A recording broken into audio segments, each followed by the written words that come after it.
Assalamualaikum warahmatullahi wabarakatuh.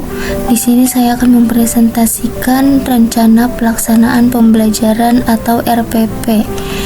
Yang pertama itu ada identitas mahasiswa. Nama mahasiswa itu saya sendiri, Nur Qoriah, program studi PGSD S1. Nama mata kuliah ini pembelajaran mikro atau SPIK 4212. Mata pelajaran yang dipraktikkan seni rupa.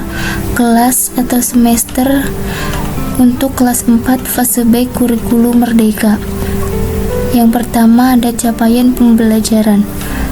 Peserta didik mampu mengeksplorasi dan mengekspresikan ide, perasaan, pengalaman, serta lingkungan sekitar melalui karya seni rupa 2 dimensi menggunakan berbagai unsur dan prinsip seni rupa sederhana.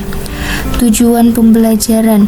Setelah mengikuti pembelajaran, peserta didik mampu yang pertama mengidentifikasi unsur-unsur seni rupa dalam gambar pemandangan alam.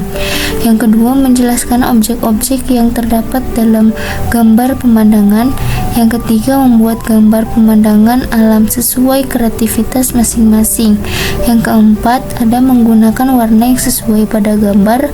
Yang kelima, menunjukkan sikap percaya diri, kreatif, dan bertanggung jawab dalam berkarya. Adapun asesmen diagnostik atau awal pembelajaran itu mengetahui pemahaman awal murid tentang unsur-unsur seni rupa. Bisa menanyakan apa yang dimaksud dengan gambar pemandangan. Yang kedua ada asesmen formatif atau selama proses berkarya.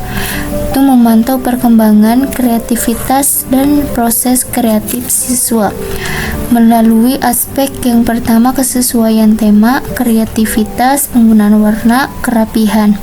Yang ketiga ada asesmen sumatif atau hasil akhir karya, mengukur capaian pembelajaran siswa di akhir bab atau semester. Melalui bentuk atau proyek individu, peserta didik membuat satu karya gambar pemandangan alam secara mandiri. Adapun materi ajar menggambarkan pemandangan alam. Yang pertama ada pengertian gambar pemandangan. Yang kedua ada unsur seni rupa meliputi garis, bentuk, warna, dan ruang. Yang ketiga ada teknik pewarnaan sederhana. Yang keempat ada komposisi gambar. Yang selanjutnya ada sumber dari buku seni rupa kelas 4, lingkungan sekitar sekolah, gambar pemandangan alam, dan link sudah terlampir. Metodenya yang pertama ada observasi, tanya jawab, demonstrasi, praktik berkarya, dan presentasi. Alokasi waktu 2 kali 35 menit. Adapun skenario pembelajaran. Kegiatan pendahuluan meliputi 10 menit. Yang pertama itu guru memberi salam dan mengecek kehadiran. Yang kedua, berdoa bersama. Yang ketiga, apersepsi. Guru menunjukkan gambar pemandangan alam. Dan guru bertanya, apa yang kalian lihat pada gambar ini? Yang keempat, ada menyampaikan tujuan pembelajaran. Misalnya, hari ini kita akan belajar tentang menggambar pemandangan alam dan mengamati alam sekitar. Yang kelima, ada melaksanakan asesmen diagnostik singkat. Contohnya, anak-anak, siapa yang pernah menggambar pemandangan? Coba angkat tangan. Menurut kalian, apa saja yang biasanya ada dalam gambar pemandangan? Inti 50 menit. Meliputi orientasi. Guru menunjukkan beberapa contoh gambar pemandangan. Yang kedua, peserta didik mengamati unsur, garis, bentuk, dan warna. Eksplorasi. Yang pertama, guru menjelaskan langkah menggambar pemandangan. Pertama, membuat sketsa. Anak-anak, sebelum mulai menggambar, kita perlu membuat sketsa terlebih dahulu. Sketsa adalah gambar awal yang dibuat dengan garis-garis tipis untuk menentukan letak objek yang akan digambar.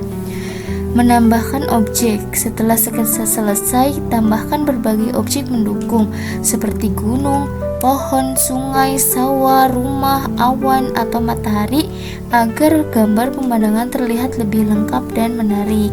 Yang terakhir ada mewarnai. Langkah terakhir adalah mewarnai gambar. Gunakan warna yang sesuai dengan objek yang digambar dan usahakan mewarnai dengan rapi dan hasil karya terlihat indah. Yang kedua, peserta didik bertanya mengenai teknik menggambar. Misalnya, Bu, bagaimana cara membuat gambar gunung agar terlihat bagus? Lalu guru menjelaskan, kamu bisa membuat 2 garis miring yang bertemu di bagian atas, membentuk segitiga, lalu menambahkan detail seperti pepohonan atau jalan dan sekitarnya. Adapun praktik berkarya, yang pertama, peserta didik membuat gambar pemandangan alam. Peserta didik memulai membuat gambar pemandangan alam sesuai dengan ide dan kreativitas masing-masing menggunakan alat dan bahan yang telah disiapkan. Yang kedua, guru memberikan bimbingan sesuai kebutuhan. Selama kegiatan berlangsung, guru berkeliling mengamati proses kerja peserta didik dan memberikan bimbingan kepada peserta didik yang mengalami kesulitan dalam membuat sketsa, menentukan komposisi gambar maupun memilih warna. Guru memberikan arahan, motivasi, dan umpan balik agar peserta didik dapat menyelesaikan karya sesuai tujuan pembelajaran. Presentasi hasil. Yang pertama, beberapa peserta didik menunjukkan hasil karya. Peserta didik mempresentasikan hasil karyanya dengan menjelaskan objek-objek yang digambar, penggunaan warna, serta alasan memilih gambar tersebut. Yang kedua, peserta didik menjelaskan gambar yang dibuat. Peserta didik, ini adalah gambar pemandangan alam yang saya buat. Saya menggambar gunung, sungai, pohon, dan matahari. Guru, bagus sekali. Mengapa kamu memilih menambahkan sungai pada gambar? Kegiatan penutup 10 menit. Yang pertama ada refleksi pembelajaran. Apa yang dipelajari hari ini? Bagian mana yang paling disukai? Yang kedua, guru memberikan penguatan. Hasil karya kalian sangat beragam dan menarik. Perbedaan dalam setiap gambar menunjukkan kreativitas yang dimiliki masing-masing peserta didik. Yang ketiga ada menyimpulkan materi. Contohnya, hari ini kita telah belajar tentang menggambar pemandangan alam. Kita mempelajari unsur-unsur seni rupa seperti garis, bentuk, warna, dan ruang, serta langkah-langkah menggambar, yaitu membuat sketsa, menambahkan objek, dan mewarnai gambar. Dari pembelajaran hari ini kita mengetahui bahwa gambar pemandangan dapat dibuat dengan memperhatikan komposisi, penggunaan warna yang sesuai, dan kerapihan agar hasil karya menjadi lebih menarik. Jadi, untuk menghasilkan gambar pemandangan yang baik, kita perlu berkreasi, berlatih dengan tekun, dan memanfaatkan unsur-unsur seni rupa secara tepat. Yang keempat ada berdoa dan salam. Sebelum mengakhiri pembelajaran, marilah kita berdoa menurut agama dan kepercayaan masing-masing agar ilmu yang telah kita pelajari hari ini bermanfaat. Mari kita menundukkan kepala sejenak untuk berdoa bersama. Salam dan terima kasih atas perhatian dan semangat belajar kalian hari ini. Sampai jumpa pada pertemuan berikutnya. Angkat penilaian asesmen. Yang pertama, penilaian sikap meliputi aspek tanggung jawab, disiplin, percaya diri, dan kerjasama. Penilaian pengetahuan dan penilaian keterampilan. Adapun rubrik pengamatan, aspeknya menyiapkan alat dan bahan, membuat sketsa, menggunakan warna, dan menyelesaikan karya. Adapun penilaiannya, 4. Untuk sangat mandiri, sangat baik, sangat tepat, dan tepat waktu. Yang ketiga ada kode. M untuk sangat mandiri, B untuk sangat baik, T untuk sangat tepat, S dan untuk tepat waktu. Yang kedua adapun dibantu, cukup, kurang tepat, dan hampir selesai. Yang pertama ada belum mampu, kurang, tidak tepat, dan belum selesai. Perhitungan nilai sama dengan jumlah skor dibagi 16 dikali 100. Adapun refleksi peserta didik dan pendidik. Refleksi siswa, saya paling senang saat titik-titik.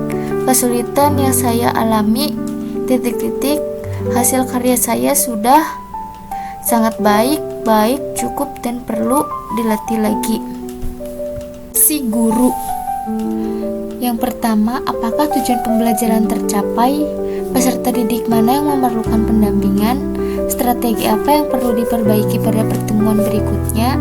Dan bagaimana tingkat keterlibatan peserta didik selama kegiatan berkarya? Dan lembar kerja peserta didik atau LKPD meliputi nama, tugasnya buatlah gambar pemandangan alam yang terdiri atas gunung atau bukit, pepohonan, langit, dan jalan atau sungai. Adapun pengayaan dan remedial, pengayaan atau pengembangan diberikan kepada peserta didik dengan nilai lebih dari 90. Contohnya membuat gambar pemandangan dengan objek lebih kompleks mengikuti pameran hasil karya. Yang kedua, ada remedial atau perbaikan diberikan kepada peserta didik dengan nilai kurang dari 75. Contohnya mengulang praktik menggambar dengan bimbingan guru dan mengerjakan tugas perbaikan gambar sederhana. Sekian RPP yang bisa saya presentasikan, kurangnya mohon maaf. Saya akhiri, wassalamualaikum warahmatullahi wabarakatuh.